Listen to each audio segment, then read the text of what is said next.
നമസ്കാരം. എന്തൊക്കെയായിരുന്നു ഘോഷങ്ങൾ? അമ്പും വില്ലും, മലപ്പുറം കത്തി, മെഷീൻ ഗണ്ണ്, മണ്ണാങ്കട്ട. ഒടുവിൽ പവനായി ശവമായി എന്ന് പറഞ്ഞതുപോലെയായി കോടികൾ മുടക്കി കൊട്ടിഘോഷിച്ച് സ്ഥാപിച്ച AI ക്യാമറകളുടെ കാര്യം. റോഡ് നിയമലംഘനങ്ങൾ കണ്ടെത്തി പിഴ ഈടാക്കാനായി കോടികൾ മുടക്കി സ്ഥാപിച്ച AI ക്യാമറകളുടെ പ്രവർത്തനം ഇപ്പോൾ ഏതാണ്ട് നിലച്ച മട്ടാണ്. വച്ച് ചൂടാറുന്നതിന് മുമ്പ് തന്നെ കരാർ കമ്പനിക്ക് കോടികളുടെ കുടിശ്ശികയാണ് സംസ്ഥാന സർക്കാർ കൊടുക്കാനുള്ളത്. പണമില്ലാത്തതിനാൽ നിയമലംഘനങ്ങൾ കണ്ടെത്തിയിട്ടും ഒരു മാസമായി കരാർ കമ്പനിയായ കെൽട്രോൺ തപാൽ മാർഗം നോട്ടീസ് അയക്കുന്നില്ല. എന്തിനു വെറുതെ ആ പൈസ കൂടി ചെലവാക്കുന്നു എന്ന മട്ടാണ് അവർക്ക്.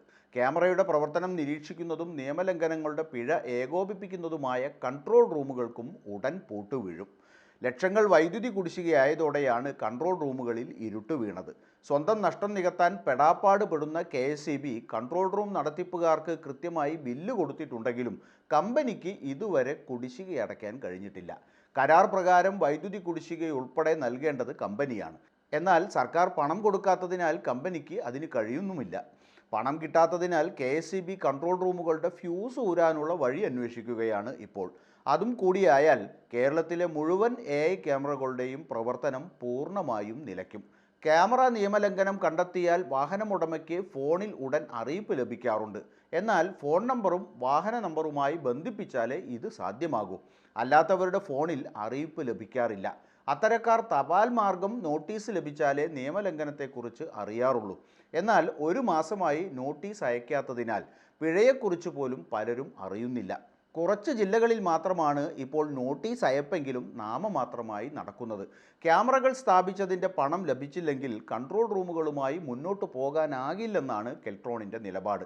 ക്യാമറകൾ സ്ഥാപിച്ചതിൻ്റെ ആദ്യ ഗഡു പോലും ലഭിക്കാത്ത സാഹചര്യത്തിലാണ് കമ്പനി കടുത്ത നിലപാടിലേക്ക് നീങ്ങുന്നത്. ആദ്യ ഗഡുവായി സർക്കാർ കെൽട്രോണിന് നൽകേണ്ടിയിരുന്നത് 11.79 കോടി രൂപയാണ്. പ്രതിമാസം 1 കോടി രൂപയോളം സ്വന്തം നിലയ്ക്ക് ചെലവഴിച്ചാണ് പദ്ധതി കെൽട്രോൺ ഇപ്പോൾ നടത്തുന്നത്. ജീവനക്കാർക്കുള്ള ശമ്പളത്തിനും കൺട്രോൾ റൂം പ്രവർത്തനത്തിനും മറ്റുമാണ് പണം വേണ്ടത്. AI ക്യാമറ പ്രവർത്തനം ആരംഭിച്ച് 6 മാസം പിന്നിടുമ്പോഴാണ് ഈ പ്രതിസന്ധി. നിയമലംഘനങ്ങളിൽ നിന്ന് 33 കോടി രൂപ സർക്കാരിന് ഇതുവരെ ലഭിച്ചിട്ടുണ്ടെന്നാണ് അറിയുന്നത്. എന്നിട്ടും ആദ്യ ഗഡു നൽകാനാവാത്തതാണ് ക്യാമറ കമ്പനിയെ പൊരിവെയിലിൽ നിർത്തിയത്. ക്യാമറ വഴി പിരിഞ്ഞു കിട്ടുന്ന പണം കമ്പനിക്ക് ഘട്ടം ഘട്ടമായി നൽകി അവ സ്ഥാപിക്കുന്നതിന് ചെലവായ തുകയുടെ കടം വീട്ടാമെന്നായിരുന്നു കമ്പനിയും സർക്കാരും തമ്മിലുണ്ടാക്കിയ കരാറിൽ വ്യവസ്ഥയാക്കിയത്. 6 മാസമായിട്ടും ആദ്യ ഗഡു പോലും ലഭ്യമാക്കാൻ സർക്കാരിന് കഴിയാതെ വന്നതോടെയാണ് AI ക്യാമറയുടെ നടത്തിപ്പ് പ്രതിസന്ധിയിലായത്.